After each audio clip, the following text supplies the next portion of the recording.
Au ciel de mes transports, puis-je être ici le maître? Ouais. Quel est donc le trouble où je vous vois paraître et que me veulent dire et ces soupirs poussés et ces sombres regards que sur moi vous lancez? Que toutes les horreurs dont une âme est capable, à vos déloyautés n'ont rien de comparable. Que le sort, les démons et le ciel en courroux n'ont jamais rien produit de si méchant que vous. Waouh.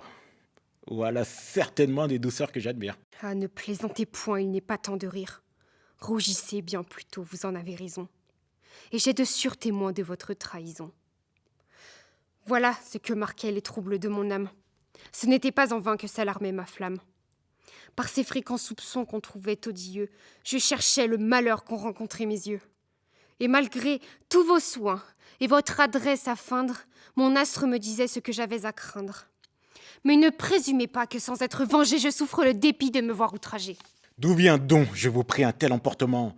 Avez-vous, dites-moi, perdu le jugement? Oui, oui, je l'ai perdu lorsque, dans votre vue, j'ai pris pour mon malheur le poison qui me tue, et que j'ai cru trouver quelque sincérité dans les traîtres appâts dont je fus enchantée. De quelle trahison pouvez-vous donc vous plaindre? Ah, que ce cœur est double, et c'est bien l'art de feindre. Mais pour le mettre à bout, j'ai des moyens tout prêts. Jetez ici les yeux, et connaissez vos traits. Ce billet découvert suffit pour vous confondre, et contre ce témoin, on n'a rien à répondre. Ah, voilà donc le sujet qui vous trouble l'esprit. Vous ne rougissez pas en voyant cet écrit? Et par quelle raison faut-il que j'en rougisse? Quoi? Vous joignez ici l'audace à l'artifice? Et le désavouerez-vous pour n'avoir point de sein? Pourquoi désavouer un billet de ma main? Et vous pouvez le voir sans demeurer confuse du crime dont vers moi son style vous accuse? Mais vous êtes sans mentir un grand extravagant. Quoi, vous bravez ainsi ce témoin convaincant? Et ce qu'il m'a fait voir de douceur pour Oronte n'a donc rien qui m'outrage et qui vous fasse honte? Oronte? Qui vous dit que la lettre est pour lui? Les gens qui, dans mes mains, l'ont remise aujourd'hui. Mais je veux consentir qu'elle soit pour un autre. Mon cœur en a-t-il moins à se plaindre du vôtre? En serez-vous vers moi moins coupable, en effet? Mais si c'est une femme, à qui va ce billet? En quoi vous blesse-t-il? Et qu'a-t-il de coupable? Ah, le détour est bon. Et l'excuse admirable. Je ne m'attendais pas, je l'avoue, à ce trait. Et me voilà par là convaincue, tout à fait. Osez-vous recourir à ces ruses grossières? Et croyez-vous les gens si privés de lumière? Voyons. Voyons un peu, par quel biais et de quel air vous voulez soutenir un mensonge si clair? Et comment vous pourrez tourner pour une femme tous les mots d'un billet qui montre tant de flammes, ajusté pour couvrir un manquement de foi, ce que je m'en vais lire? Il ne me plaît pas, moi. Je vous trouve plaisant d'user d'un tel empire et de me dire au nez ce que vous m'osez dire. Non, non, sans s'emporter. Prenez un peu souci de me justifier les termes que voici. Non, je n'en veux rien faire, et dans cette occurrence, tout ce que vous croirez m'est de peu d'importance. Oh, mais de grâce, montrez-moi, je serais satisfait qu'on peut, pour une femme, expliquer ce billet. Non, il est pour Oronte, et je veux qu'on le croie.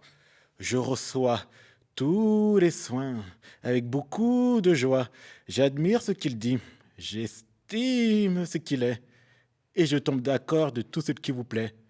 Faites, prenez parti, que rien ne vous arrête, et ne me rompez pas davantage la tête. Ciel, rien de plus cruel peut-il être inventé? Et jamais cœur fut-il de la sorte traité? Quoi d'injuste courroux, je suis émue contre elle. C'est moi qui me viens plaindre, et c'est moi qu'on querelle. On pousse ma douleur et mes soupçons à bout. On me laisse tout croire, on fait gloire de tout. Et cependant, mon cœur est encore assez lâche pour ne pouvoir briser la chaîne qui l'attache, et pour ne pas s'armer d'un généreux mépris contre l'ingrat objet dont il est trop épris. Ah, que vous savez bien, ici, contre moi-même, perfide, vous servir de ma faiblesse extrême, et ménager pour vous l'excès prodigieux de ce fatal amour né de vos traîtres yeux. Défendez-vous au moins d'un crime qui m'accable, et cessez d'affecter d'être envers moi coupable. Rendez-moi, s'il se peut, ce billet innocent, à vous prêter les mains, ma tendresse consent. Efforcez-vous ici de paraître fidèle, et je m'efforcerai moi de vous croire telle. Allez, vous êtes fou dans votre transport jaloux. Il ne méritait pas l'amour qu'on a pour vous.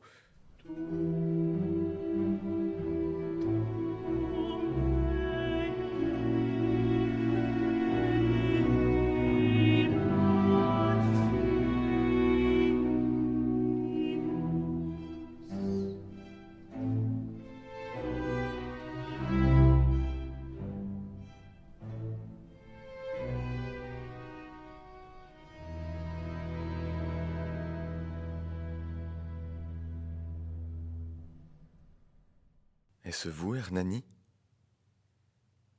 Diable, ne parlons pas. Je descends. Hernani? Dieu, ce n'est pas son pas. Tonia Sol. Ce n'est pas sa voix. Ah, malheureuse! Eh, quelle voix veux-tu qui soit plus amoureuse? C'est toujours un amant, et c'est un amant roi. Le roi? Souhaite, ordonne, un royaume est à toi, car celui dont tu veux briser la douce entrave, c'est le roi, ton seigneur.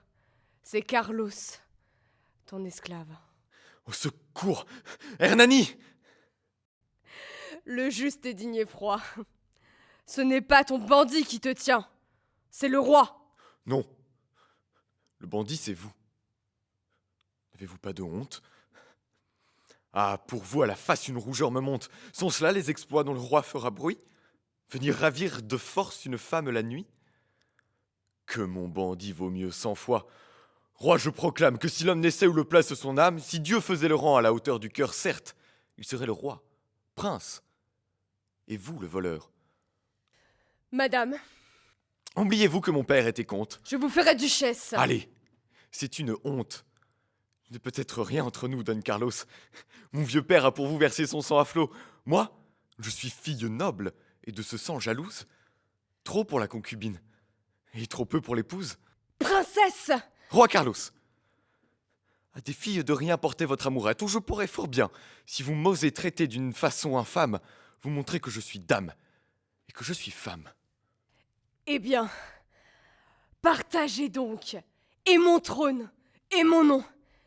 Venez, vous serez reine, impératrice. Non, c'est un leurre. Et d'ailleurs, Altesse, avec franchise, s'agit-il pas de vous? S'il faut que je le dise, j'aime mieux avec lui, mon Hernani, mon roi. Vivre errant en dehors du monde et de la loi, ayant faim, ayant soif, fuyant toute l'année, partageant jour à jour sa pauvre destinée.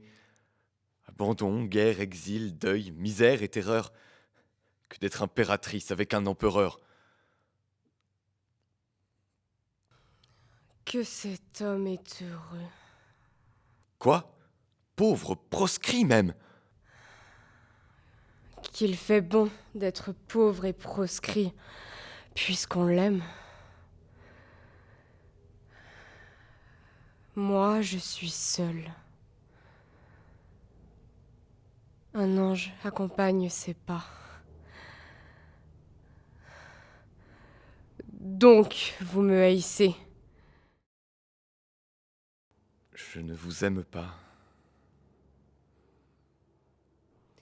Eh bien, que vous m'aimiez ou non, cela n'importe.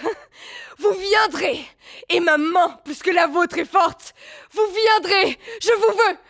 Pardieu, nous verrons bien si je suis roi d'Espagne et des Indes pour rien. Seigneur, oh par pitié, quoi? Vous êtes Altesse, vous êtes roi. Duchesse ou marquise ou comtesse, vous n'avez qu'à choisir. Les femmes de la cour ont toujours un amour tout prêt pour votre amour. Mais mon proscrit, qu'a-t-il reçu du ciel avare? Ah, vous avez Castille, Aragon et Navarre, et Murcie, et Léon, 10 royaumes encore, et les Flamands, et l'Inde avec les mines d'or. Vous avez un empire auquel nul roi ne touche, si vaste que jamais le soleil ne s'y couche. Et quand vous avez tout, voudriez-vous, vous le roi, me prendre pauvre fille à lui qui n'a que moi? Viens, je n'écoute rien, viens. si tu m'accompagnes, je te donne. Choisis 4 de mes Espagnes. Dis, lesquelles veux-tu? Choisis. Pour mon honneur, je ne veux rien de vous que ce poignard, Seigneur. Avancez maintenant, faites un pas. La belle. Je ne m'étonne plus si l'on aime un rebelle. Pour un pas, je vous tue et me tue. Hernani! Hernani! Taisez-vous! Un pas, tout est fini. Madame, à cet excès ma douceur est réduite. J'ai là, pour vous forcer, 3 hommes de ma suite.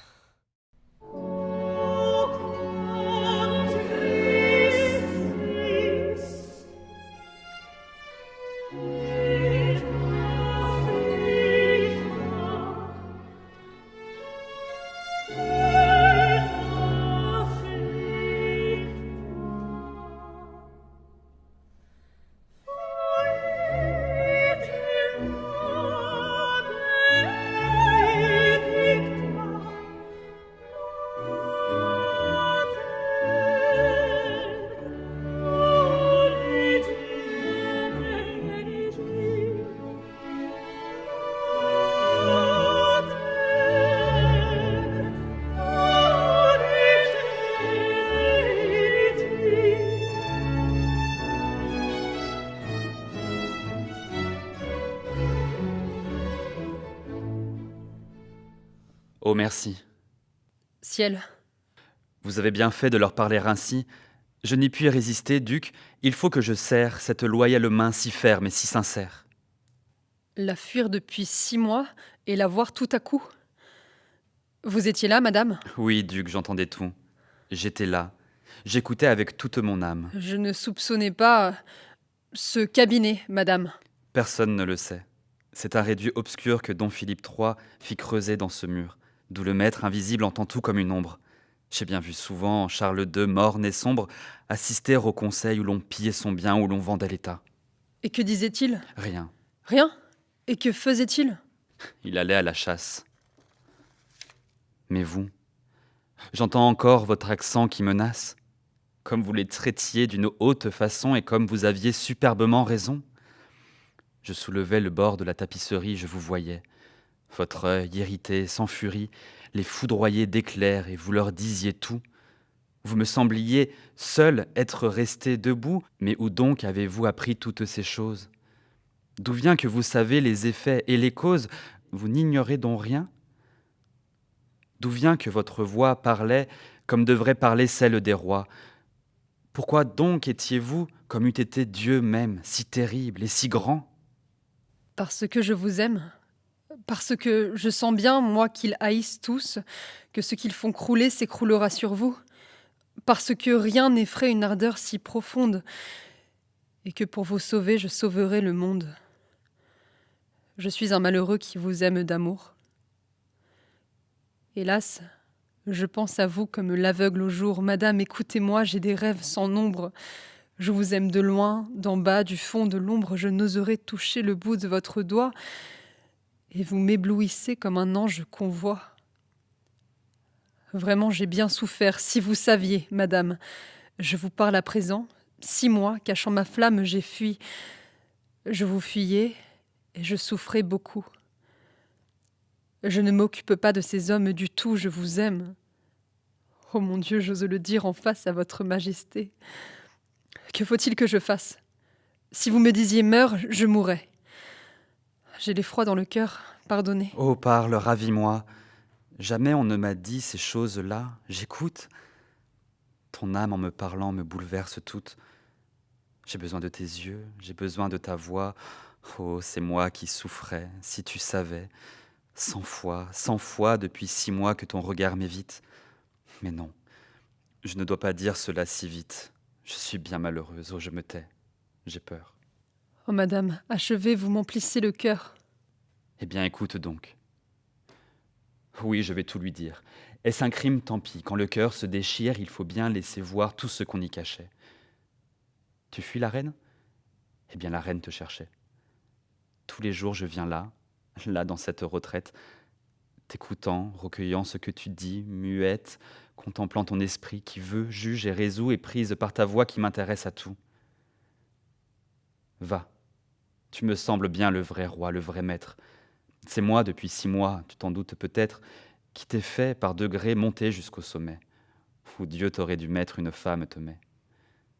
Oui, tout ce qui te touche a mes soins, je t'admire. Autrefois une fleur, à présent en empire. D'abord je t'ai vu bon, et puis je te vois grand. Mon Dieu, c'est à cela qu'une femme se prend. Mon Dieu, si je fais mal, pourquoi dans cette tombe m'enfermer comme on met en cage une colombe, sans espoir, sans amour, sans un rayon doré? Un jour que nous aurons le temps, je te dirai tout ce que j'ai souffert, toujours seul, oublié, et puis à chaque instant je suis humilié. Tiens, juge, hier encore, ma chambre me déplaît. Tu dois savoir cela, toi qui sais tout. Il est des chambres où l'on est plus triste que dans d'autres. J'en ai voulu changer. Vois quels fers sont les nôtres. On ne l'a pas voulu, je suis esclave ainsi. Duc, il faut, dans ce but le ciel t'envoie ici, sauver l'État qui tremble et retirer du gouffre le peuple qui travaille. Et m'aimer, moi qui souffre. Je te dis tout cela sans suite à ma façon, mais tu dois cependant voir que j'ai bien raison. Don César, je vous donne mon âme. Reine pour tous, pour vous je ne suis qu'une femme. Par l'amour, par le cœur, duc, je vous appartiens. J'ai foi dans votre honneur pour respecter le mien. Quand vous m'appellerez, je viendrai. Je suis prête. Ô César, un esprit sublime est dans ta tête. Sois fier, car le génie est ta couronne, à toi. Adieu. Devant mes yeux, c'est le ciel que je vois. De ma vie, ô mon Dieu, cette heure est la première. Devant moi, tout un monde de lumière, comme ces paradis qu'en songe nous voyons, s'entrouvent en m'inondant de vie et de rayons. Partout en moi, hors moi, joie, extase et mystère, et l'ivresse, et l'orgueil, et ceux qui sur la terre se rapprochent le plus de la divinité. L'amour dans la puissance et dans la majesté. La reine m'aime. Oh Dieu, c'est bien vrai, c'est moi-même. Je suis plus que le roi, puisque la reine m'aime. Oh, cela m'éblouit, heureux, aimé, vainqueur. Duc d'Olmendo, l'Espagne à mes pieds, j'ai son cœur. Cet ange qu'à genoux je contemple et je nomme, d'un mot me transfigure et me fait plus qu'un homme. Donc je marche vivant dans mon rêve étoilé. Oh oui, j'en suis bien sûre. Elle m'a bien parlé, c'est bien elle. Elle avait un petit diadème en dentelle d'argent, et je regardais même, pendant qu'elle parlait, je crois la voir encore, un aigle ciselé sur son bracelet d'or. Elle se fie à moi, m'a-t-elle dit. Pauvre ange! Oh, s'il est vrai que Dieu, par un prodige étrange, en nous donnant l'amour, voulut mêler en nous ce qui fait l'homme grand à ce qui le fait doux, moi, qui ne crains plus rien maintenant qu'elle m'aime, moi qui suis tout-puissant grâce à son choix suprême, moi dont le cœur gonflé ferait envie au roi, devant Dieu qui m'entend, sans peur, à haute voix je le dis, vous pouvez vous confier, madame, à mon bras comme reine, à mon cœur comme femme. Le dévouement se cache au fond de mon amour pur et loyal. Allez, ne craignez rien.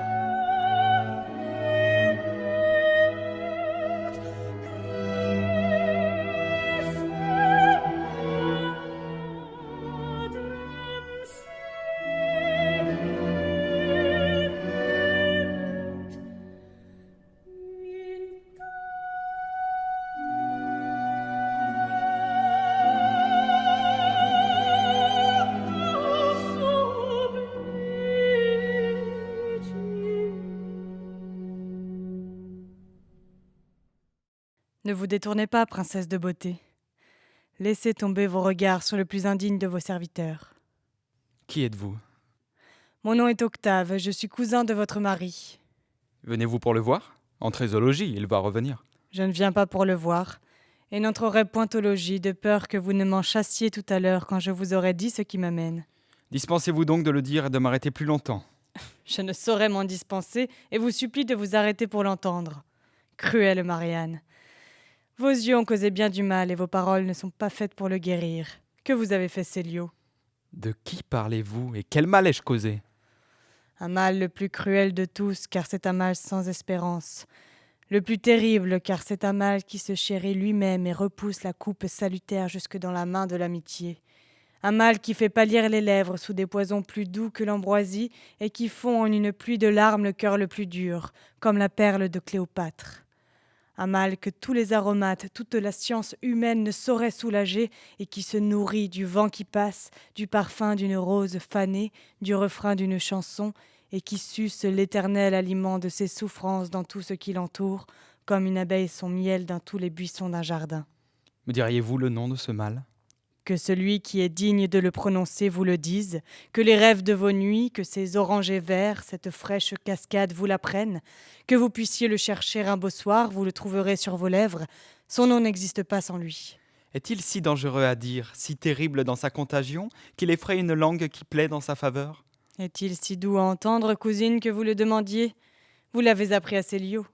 C'est donc sans le vouloir, je ne connais ni l'un ni l'autre. Que vous les connaissiez ensemble et que vous ne les sépariez jamais, voilà le souhait de mon cœur. En vérité, Célio est le meilleur de mes amis. Si je voulais vous faire envie, je vous dirais qu'il est beau comme le jour, jeune, noble, et je ne mentirais pas. Mais je ne veux que vous faire pitié, et je vous dirais qu'il est triste comme la mort depuis le jour où il vous a vu. est-ce ma faute s'il est triste? Est-ce sa faute si vous êtes belle? Il ne pense qu'à vous. À toute heure, il rôde autour de cette maison. N'avez-vous jamais entendu chanter sous vos fenêtres? N'avez-vous jamais soulevé à minuit cette jalousie et ce rideau? Tout le monde peut chanter le soir, et cette place appartient à tout le monde. Tout le monde aussi peut vous aimer, mais personne ne peut vous le dire. Quel âge avez-vous, Marianne? Voilà une jolie question. Et si je n'avais que 19 ans, que voudriez-vous que j'en pense? Vous avez donc encore 5 ou 6 ans pour être aimé, 8 ou 10 ans pour aimer vous-même, et le reste pour prier Dieu.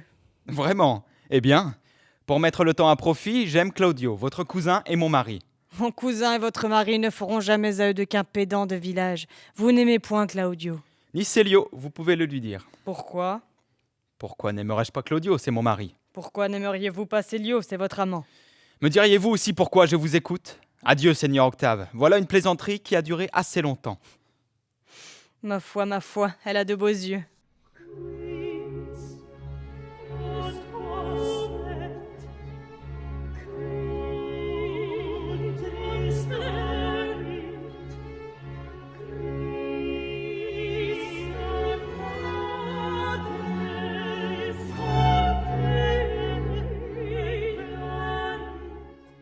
Belle Marianne, vous dormirez tranquillement. Le cœur de Célio est à une autre, et ce n'est plus sous vos fenêtres qu'il donnera ses sérénades. Quel dommage et quel grand malheur de n'avoir pu partager un amour comme celui-là. Voyez comme le hasard me contrarie, moi qui allais l'aimer. En vérité? Oui, sur mon âme, ce soir ou demain matin. Dimanche au plus tard, je lui appartenais. Qui pourrait ne pas réussir avec un ambassadeur tel que vous? Il faut croire que sa passion pour moi était quelque chose comme du chinois ou de l'arabe, puisqu'il lui fallait un interprète et qu'elle ne pouvait s'expliquer toute seule. Raillez, nous ne vous craignons plus. Ou peut-être que cet amour n'était encore qu'un pauvre enfant à la mamelle, et vous, comme une sage nourrice en le menant par la lisière, vous l'aurez laissé tomber la tête la première en le promenant par la ville. La sage nourrice s'est contentée de lui faire boire d'un certain lait que la vôtre vous a versé sans doute, et généreusement, vous en avez encore sur les lèvres une goutte qui se mêle à toutes vos paroles. Comment s'appelle ce lait merveilleux? L'indifférence. Vous ne pouvez aimer ni haïr, et vous êtes comme les roses du Bengale, Marianne, sans épines et sans parfum. Bien dit. Aviez-vous préparé d'avance cette comparaison? Si vous ne brûlez pas le brouillon de vos harangues, donnez-le-moi de grâce que je les apprenne à ma perruche. Qui trouvez-vous qui puisse vous blesser? Une fleur sans parfum n'en est pas moins belle, bien au contraire, ce sont les plus belles que Dieu a faites ainsi. Et le jour où, comme une Galatée d'une nouvelle espèce, vous deviendrez de marbre au fond de quelque église, ce sera une charmante statue que vous ferez, et qui ne laissera pas que de trouver quelque niche respectable dans un confessionnal. Mon cher cousin, est-ce que vous ne plaignez pas le sort des femmes? Voyez un peu ce qui m'arrive. Il est décrété par le sort que Célio m'aime, ou qu'il croit m'aimer, lequel Célio le dit à ses amis, lesquels amis décrètent à leur tour que, sous peine de mort, je serai sa maîtresse. La jeunesse napolitaine daigne m'envoyer en votre personne un digne représentant chargé de me faire savoir que j'ai à aimer le dit Seigneur Célio d'ici à une 8aine de jours. Pesez cela, je vous en prie. Si je me rends, que dira-t-on de moi? N'est-ce pas une femme bien abjecte que celle qui obéit à point nommé à l'heure convenue à une pareille proposition? Ne va-t-on pas la déchirer à belles dents, la montrer au doigt et faire de son nom le refrain d'une chanson à boire? Si elle refuse au contraire, est-il un monstre qui lui soit comparable? Est-il une statue plus froide qu'elle? Et l'homme qui lui parle, qui ose l'arrêter en place publique, son livre de messe à la main, n'a-t-il pas le droit de lui dire « Vous êtes une rose du Bengale sans épines et sans parfum » ? Cousine, ne vous fâchez pas. N'est-ce pas une chose bien ridicule que l'honnêteté et la foi jurée? Que l'éducation d'une fille, la fierté d'un cœur qui s'est figuré qu'il vaut quelque chose, et qu'avant de jeter au vent la poussière de sa fleur chérie, il faut que le calice en soit baigné de larmes, épanoui par quelques rayons du soleil entr'ouverts par une main délicate.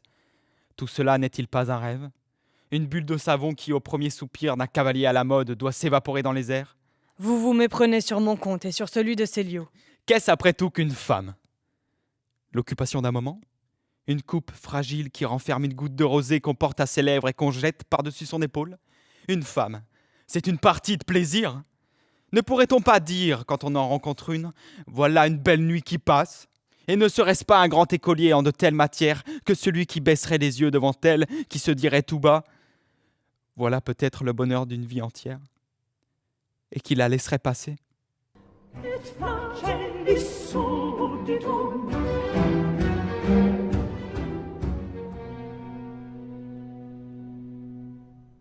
La peste soit de tout l'univers. Est-il donc décidé que je souperai seul aujourd'hui? La nuit arrive en poste, que diable vais-je devenir? Bon, ceci me convient. Je suis capable d'ensevelir ma tristesse dans ce vin, ou du moins ce vin dans ma tristesse. Ah, les vêpres sont finies. Voici Marianne qui revient. Encore ici, Seigneur Octave? Et déjà à table? C'est un peu triste de s'enivrer tout seul. Le monde entier m'abandonne. Je tâche d'y voir double afin de me servir à moi-même de compagnie. Comment? Pas un de vos amis? Pas une de vos maîtresses qui vous soulage de ce fardeau terrible, la solitude? Faut-il vous dire ma pensée? J'avais envoyé chercher une certaine Rosalinde qui me sert de maîtresse. Elle soupe en ville comme une personne de qualité. C'est une fâcheuse affaire sans doute, et votre cœur en doit ressentir un vide effroyable. Un vide que je ne saurais exprimer, que je communique en vain à cette large coupe. Le carillon des vêpres m'a fendu le crâne pour toute l'après-dînée.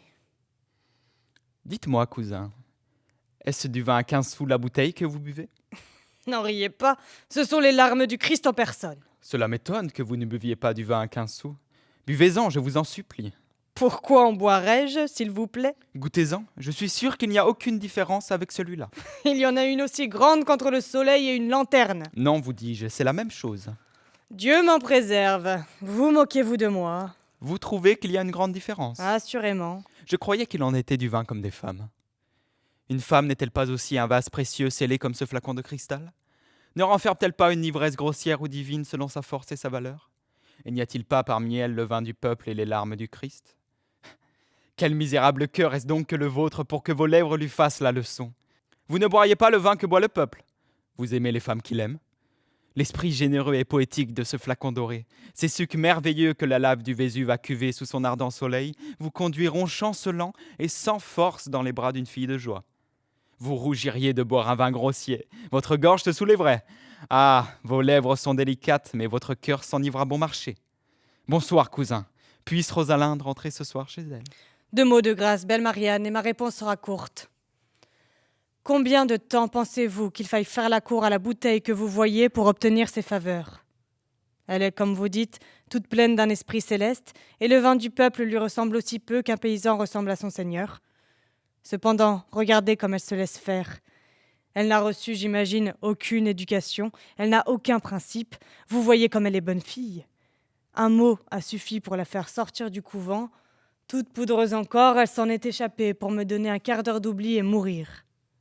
Sa couronne virginale, empourprée de cire odorante, est aussitôt tombée en poussière, et je ne puis vous le cacher, elle a failli passer tout entière sur mes lèvres dans la chaleur de son premier baiser. Êtes-vous sûr qu'elle en vaut davantage? Et si vous êtes un de ses vrais amants, n'iriez-vous pas, si la recette en était perdue, en chercher la dernière goutte jusque dans la bouche du volcan? Elle n'en vaut ni plus ni moins. Elle sait qu'elle est bonne à boire et qu'elle est faite pour être bue.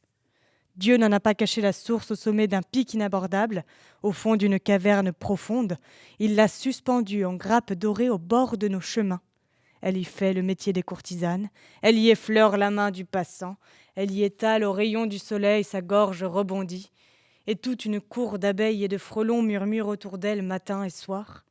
Le voyageur, dévoré de soif, peut se coucher sous ses rameaux verts. Jamais elle ne l'a laissé languir, jamais elle ne lui a refusé les douces larmes dont son cœur est plein. Ah, Marianne, c'est un don fatal que la beauté.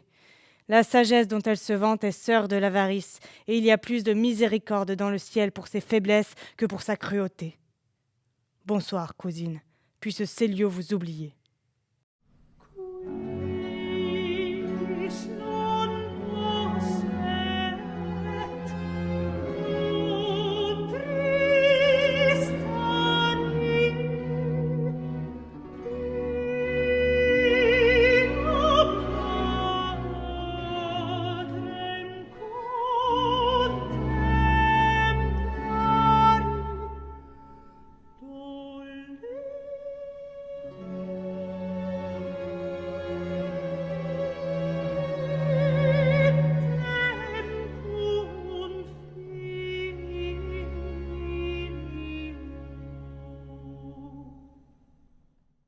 Quoi?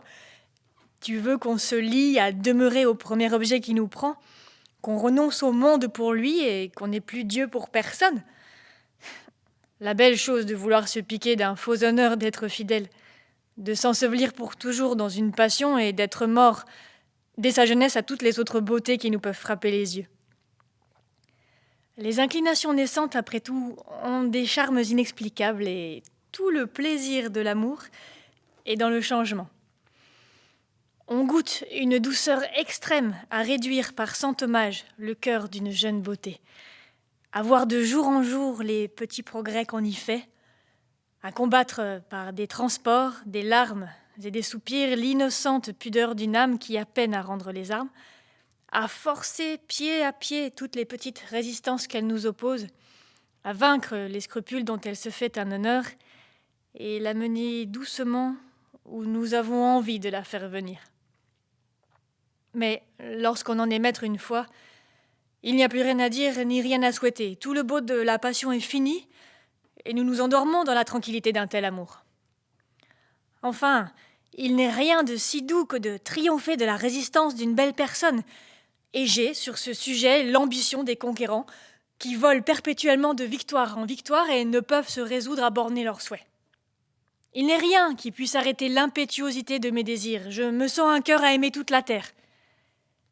Et comme Alexandre, je souhaiterais qu'il y eût d'autres mondes pour pouvoir y étendre mes conquêtes amoureuses. C'est fort bien fait à vous, et vous le prenez comme il faut. Il n'est rien tel en ce monde que de se contenter. Prépare-toi donc à venir avec moi, et prends soin toi-même d'apporter toutes mes affaires afin que... Ah!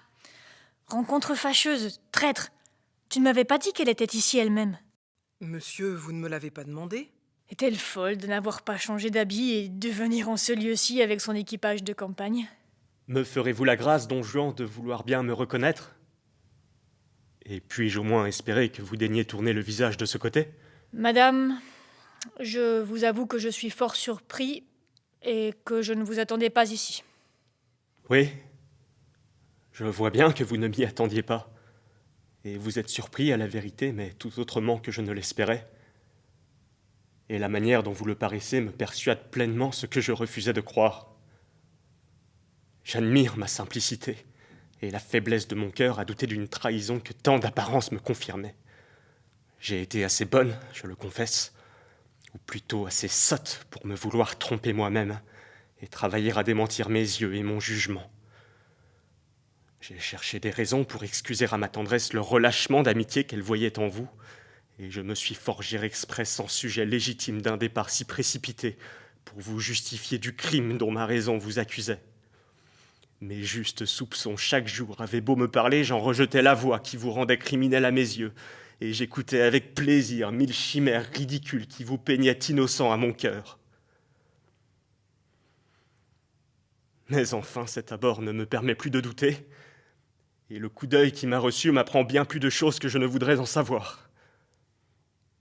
Je serais bien aise pourtant d'ouïr de votre bouche les raisons de votre départ. Parlez, don Juan, je vous prie, et voyons de quel air vous saurez vous justifier. Madame, Voilà Sganarelle qui sait pourquoi je suis partie. Eh bien, Sganarelle, parlez. Il n'importe de quelle bouche j'entende ces raisons. Allons, parle donc à madame. Que voulez-vous que je dise? Approchez, puisqu'on le veut ainsi, et me dites un peu les causes d'un départ si prompt. Tu ne répondras pas. Je n'ai rien à répondre, vous vous moquez de votre serviteur. Veux-tu répondre, te dis-je? Madame, Quoi? monsieur, Si. madame, les conquérants, Alexandre et les autres mondes sont cause de notre départ. Voilà, monsieur, tout ce que je puis dire. Vous plaît-il, don Juan, nous éclaircir ces beaux mystères? Madame, à vous dire la vérité, Ah, que vous savez mal vous défendre pour un homme de cour, et qui doit être accoutumé à ces sortes de choses. J'ai pitié de vous voir la confusion que vous avez. Que ne vous armez-vous le front d'une noble effronterie? Que ne me jurez-vous que vous êtes toujours dans les mêmes sentiments pour moi, que vous m'aimez toujours avec une ardeur sans égale et que rien n'est capable de vous détacher de moi que la mort? Que ne me dites-vous que des affaires de la dernière conséquence vous ont obligé à partir sans m'en donner avis? Qu'il faut que malgré vous, vous demeuriez ici quelque temps, et que je n'ai qu'à m'en retourner d'où je viens, assuré que vous suivrez mes pas le plus tôt qu'il vous sera possible, qu'il est certain que vous brûlez de me rejoindre, et qu'éloigné de moi, vous souffrez ce que souffre un corps qui est séparé de son âme. Voilà comme il faut vous défendre et non pas être interdit comme vous êtes. je vous avoue, madame, que je n'ai point le talent de dissimuler et que je porte un cœur sincère. Je ne vous dirai point que je suis toujours dans les mêmes sentiments pour vous et que je brûle de vous rejoindre, puisqu'enfin il est assuré que je ne suis partie que pour vous fuir. Non point par les raisons que vous pouvez vous figurer, mais par un pur motif de conscience, et pour ne croire pas qu'avec vous davantage je puisse vivre sans péché. Il m'est venu des scrupules, madame, et j'ai ouvert les yeux de l'âme sur ce que je faisais. J'ai fait réflexion que pour vous épouser, je vous ai dérobé à la clôture d'un couvent, que vous avez rompu des vœux qui vous engageaient autre part, et que le ciel est fort jaloux de ces sortes de choses. Le repentir m'a pris et j'ai craint le courroux céleste. J'ai cru que notre mariage n'était qu'un adultère déguisé, qu'il nous attirerait quelque disgrâce d'en haut, et qu'enfin je devais tâcher de vous oublier et vous donner moyen de retourner à vos premières chaînes. Voudriez-vous, madame, vous opposer à une si sainte pensée et que j'allasse, en vous retenant, me mettre le ciel sur les bras, que par... Ah, scélérat, c'est maintenant que je te connais tout entier. Et pour mon malheur, je te connais lorsqu'il n'en est plus temps, et qu'une telle connaissance ne peut plus me servir qu'à me désespérer. Mais sache que ton crime ne demeurera pas impuni, et que le même ciel dont tu te joues me saura venger de ta perfidie. Sganarelle, le ciel. Vraiment, oui, nous nous moquons bien de cela, nous autres. Madame, Il suffit, je n'en veux pas ouïr davantage, et je m'accuse même d'en avoir trop entendu.